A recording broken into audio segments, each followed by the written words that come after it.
Can creationists be real scientists? Well, one of the questions that I get asked is, can creationists be real scientists?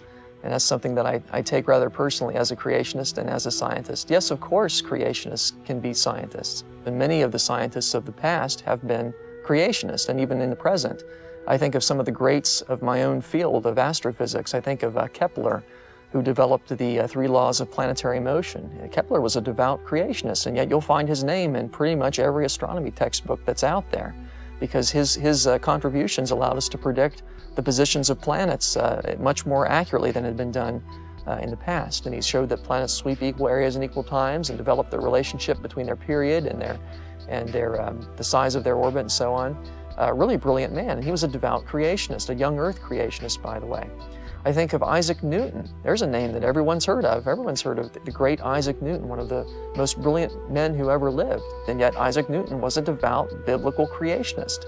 He didn't believe in evolutionary notions. He believed that God created the universe according to the scriptures. He believed that the world was thousands of years old, apparently, because he confirmed Bishop Ussher's chronology of the world, which is a few thousand years old.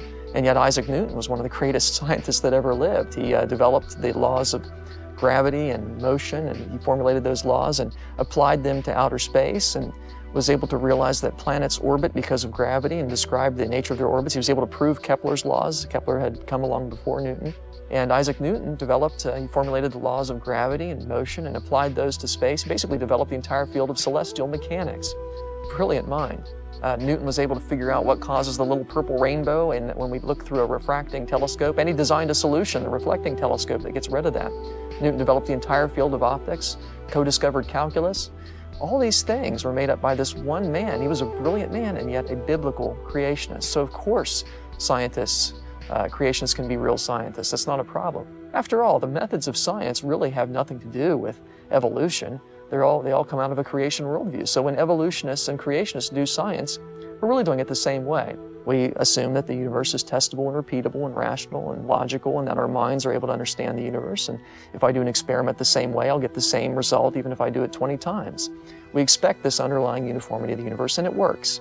And so we're able to put human beings on the moon and develop computers and so on because we all believe in observational science.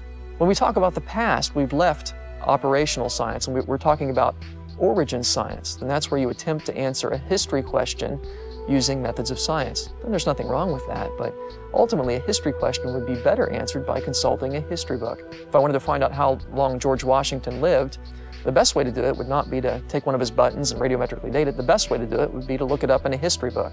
And that's really what the Bible is. It's a history book that tells us when the universe began and how it came to be the way it is today.